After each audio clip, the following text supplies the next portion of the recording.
Assalamualaikum warahmatullahi wabarakatuh. Selamat pagi pemirsa Aceh TV. Kembali lagi di program. Dan tentunya kali ini memang sangat hal yang ingin diperbincangkan terkait bagaimana sebenarnya Aceh terus membenahi berbagai stakeholder dan juga untuk menuju syariat Islam yang sesungguhnya. Nah, untuk itu seperti Kota Banda Aceh dengan kebijakan Rumah Sakit Umum Daerah Meraksa dalam penerapan pelayanan Islami seperti apa? Dan sebelumnya kita akan melihat profil Rumah Sakit Umum Daerah Meraksa. Ini dia.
Rumah Sakit Umum Daerah Meraksa Kota Banda Aceh menjalin kerjasama dengan berbagai perguruan tinggi nasional dalam praktek kerja klinik atau lapangan, studi banding, dan lainnya. Saya selaku Wali Kota Banda Aceh sangat mendukung atas dijadikannya Rumah Sakit Meraksa ini menjadi rumah sakit syariah bahkan insya Allah yang pertama di Aceh. Karena ini sudah sesuai yang pertama.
Iya baik, tadi sudah kita saksikan bagaimana profil Rumah Sakit Umum Daerah Meraksa ya yang terus berinovasi dan juga sudah teridentifikasi dengan label syariahnya.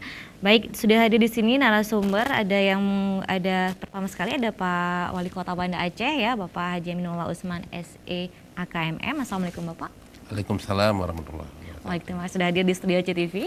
Dan di samping Pak Wali Kota ada Direktur Rumah Sakit Umum Daerah Meraksa, Ibu Dr. Fuziati Esperat. Assalamualaikum warahmatullahi wabarakatuh. Waalaikumsalam warahmatullahi wabarakatuh. Terima kasih sudah hadir di studio CTV. Dan ada dari Dewan Syariah Rumah Sakit Umum Daerah Meraksa, ada Dr. Haji Fauzi Saleh MA. Assalamualaikum Bapak. Waalaikumsalam warahmatullahi wabarakatuh. Baik, ya. Dan ini sudah kita saksikan tadi bagaimana profil rumah sakit umum ini Pak ya, artinya terus berbenah dan juga terus memberikan yang terbaik untuk masyarakat Kota Banda Aceh. Nah ini melihat bahwa tadi dengan bahwa Rumah Sakit Umum Meraksa sudah teridentifikasi dengan rumah sakit yang bersyariah, nah tentu tidak terlepas dari peran Bapak ini sebagai Pak Wali Kota Banda Aceh. Lalu pertimbangan apa ini Pak ingin menjadikan bahwa rumah sakit umum yang sebagai rumah sakit milik Kota Banda Aceh ini Pak ya, sebagai punya dasar bahwa pelayanan kesehatannya harus berbasis syariah. Silakan Bapak. Baik, Bu Leni, bahwa visi dan misi Wali Kota Banda Aceh adalah mewujudkan Banda Aceh gemilang dalam bingkai syariah. Dan yang kita bangun itu adalah dalam bidang agama, ekonomi, dan pendidikan. Dengan visi dalam bingkai syariah, ya tentunya kita ingin semua aktivitas yang ada di Kota Banda Aceh itu berada dalam koridor syariah. Jadi apakah itu lembaga keuangan syariah, yang juga rumah sakit, perhotelan nanti suatu saat juga mungkin universitasnya ya. Tapi ini yang berada di lingkungan kita, rumah sakit Meraksa ini salah satu yang menjadi target kita agar melayani masyarakat itu dengan sistem syariah. Karena sebagaimana kita maklumi sebenarnya syariat Islam itu sudah berlaku sejak tahun 2002 ya. Sampai dengan sekarang belum semua aktivitas Kota Banda Aceh dan Aceh pada umumnya itu sudah dalam koridor syariah. Ini salah satu bukti adalah rumah sakit baru 2 di Kota Banda Aceh yang sudah berlabel syariah, Rumah Sakit Zainul Abidin dan Rumah Sakit Meraksa Banda Aceh. Kemudian kalau perbankan masih banyak yang konvensional, asuransi masih banyak konvensional, apalagi koperasi. Karena kita belum fokus kepada muamalah yang karena di kanun tentang syariat Islam itu kan akidah, ibadah, syiar Islam, dan di dalam itu juga termasuk tentang muamalah. Jadi muamalah ini adalah barangkali ini sudah termasuk dalam muamalah ini ya, karena kita berbisnis di sini. Jadi sehingga rumah sakit ini nantinya itu terpenuhi hak-hak spiritual, pelayanan kepada masyarakat itu dengan sistem syariah. Karena ya orang masuk rumah sakit ini kan jangan menambah dosa lah. Baik. Ya gitu ya. Ya. Jadi harus dilayani secara syariat.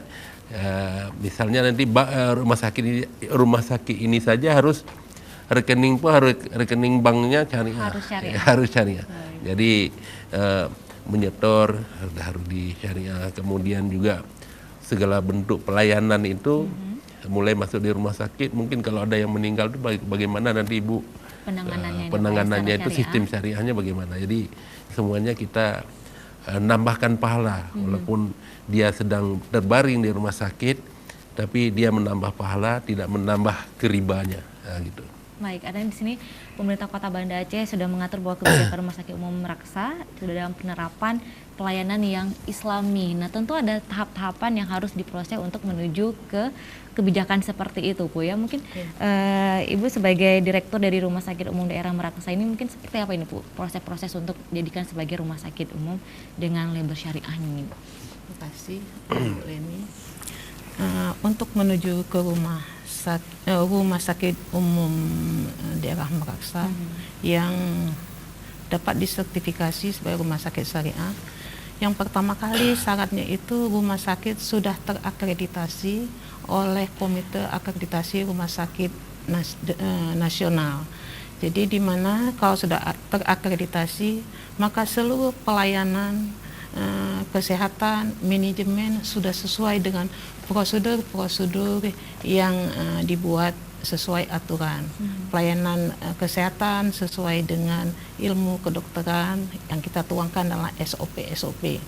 Setelah kebetulan kita sudah terakreditasi paripurna di tahun 2017, maka pada 10 Desember itu kita dilakukan survei sertifikasi syariah.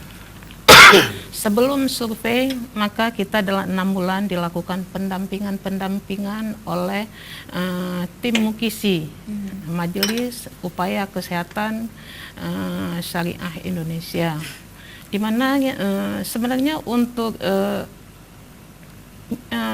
visi kita memang memberi pelayanan yang prima dan Islami. Jadi tetapi dengan pendampingan dari tim Mukisi, maka kita menyiapkan dokumen-dokumen apa SOP-nya, standar operasional prosedur, dan juga kita disurvei bagaimana implementasinya. Jadi ini tahapan-tahapannya. Pertama, kita harus ada indikator mutu syariah. Indikator mutu syariah yang pertama, adanya pendampingan pada pasien-pasien yang menghadapi sakaratul maut, yaitu dengan talqin. Yang kedua, mengingatkan waktu sholat kepada pasien. Jadi bukan berarti selama ini di rumah sakit kalau sudah pasien sakit berarti sholatnya juga libur. Jadi ini tidak. Yang ketiga, indikator mutu dari rumah sakit syariah ini dalam pemasangan alat-alat kesehatan, contohnya kateter, EKG, itu harus sesuai dengan gender. Dan ini sudah kami lakukan. Tahapannya ada, kita dinilai juga standar pelayanan minimal syariah. Seluruh petugas-petugas kita, mulai dokter, perawat, memulai semua pekerjaan itu harus mengucapkan basmalah. Dan ada mandatori syariah. Jadi ini sampai kepada seluruh staf yang ada di rumah sakit. Kalau di staf kita ada 2, ada yang bidang manajemen, ada bidang pelayanan. Jadi di bidang pelayanan ini dari dokter sampai perawat sampai cleaning service harus melakukan sesuai standar pelayanan minimal syariah ini. Itu yang bisa saya sampaikan. Oke, baik, itu tahap-tahapan menjadikan Rumah Sakit Umum Daerah Meraksa ini sebagai rumah sakit berbasis syariah. Nah, coba saya beralih ke Pak Fauzi. Nah, ini Pak Fauzi, dengan adanya Dewan Syariah di rumah sakit ini, artinya inilah menjadi kekhususan, ini menjadi ciri juga dari rumah sakit yang bersyariah. Nah, mungkin itu seperti apa ini Pak, dengan adanya Bapak juga sebagai Dewan Syariah di Rumah Sakit Meraksa? Bismillahirrahmanirrahim. Jadi sebenarnya Dewan Pengawas Syariah ini dia memiliki tugas memastikan bahwa fatwa-fatwa DSN MUI, Dewan Syariah Nasional MUI, yang terkait dengan kesehatan itu sudah teraplikasi dengan baik di lembaga bisnis syariah, khususnya rumah sakit ya, kalau kita di DPS syariah rumah sakit ya. Yang tadi Ibu Dokter sampaikan, kita pastikan misalnya dalam konteks hifdzu ad-din, menjaga agama, apakah mereka kalau sakaratul maut betul-betul ditalkinkan sehingga mereka bisa husnul khatimah? Apakah sopir ambulan bisa nggak dia mentalkin kalau dia lagi bawa orang sakit meninggal di jalan itu? Jangan telepon Ustadz, ini Ustadz ini ada nggak sempat, harus bisa. Nah, jadi itu umpamanya. Kemudian transaksi syariah sebagaimana juga Pak Uli katakan tadi, kita sampaikan apa, kita pastikan bahwa apakah bagaimana kontrak dokter dengan rumah sakit, kontrak rumah sakit dengan berbagai macam lah, dengan bank dan sebagainya, semua harus dipastikan syariah. Termasuk kemarin kami ditanya oleh pihak Komite Syariah Rumah Sakit bagaimana hukum menerima hadiah, boleh tidak dokter dapat hadiah. Jadi ini harus mendapatkan lisensi syariah lah istilahnya. Kemudian ada hifdzul al-aqal, maksudnya bagaimana tadi kalau Ibu Dokter sampaikan, rumah sakit bisa memberikan sebuah sentuhan yang menyadarkan orang untuk lebih bersyariah. Jadi istilahnya kalau dia di luar nggak pernah sholat ya, kalau sampai ke rumah sakit seolah dia masuk pesantren gitu. Jadi Masya Allah, dibimbing kita, ada dokter, Bu ini sudah sholat, saya nggak bisa dibawa alat tayamum, silakan Ibu tayamum, ini cara tayamum begini. Baik. Mungkin baru pertama dia belajar tayamum, nggak pernah, baru di rumah sakit meraksa. Dan itu juga akan diajarkan juga nih Pak ya? Diajarkan tayamum oleh dokter. Nanti makanya nanti ada sampai ke bawah, Ibu Direktur telah pastikan nanti ada yang ada yang pihak yang memang dia memiliki kemampuan. Setiap unit itu ada kemampuan untuk melaksanakan syariah sesuai bidangnya masing-masing. Jadi kan kemudian nanti ada hifdzu al-mal, menjaga harta. Maksudnya mana yang menjadi harta rumah sakit, mana yang tidak boleh, denda boleh tidak jadi harta rumah sakit. Penghasilan rumah sakit atau tidak boleh. Jadi kita pastikan bahwa semua transaksi itu halal. Bagaimana hukum pajak di rumah sakit dan sebagainya. Jadi itu kita pastikan bahwa semua elemen-elemen yang terkait itu betul-betul sesuai dengan syariah. Jadi memang banyak nih, ada 173 poin. 173 poin. Makanya luar biasa. Jadi Ibu setelah menyiapkan untuk akreditasi rumah sakit nasional, kemudian menyiapkan untuk komponen-komponen syariahnya. Baik, jadi kerjaan luar biasa. Artinya juga bukan mudah sekali untuk menjadikan rumah sakit ini sebagai rumah sakit yang dengan label syariahnya. Makanya harus prinsipnya ibadah. Jadi ini harus asasnya ibadah dunia akhirat. Baik.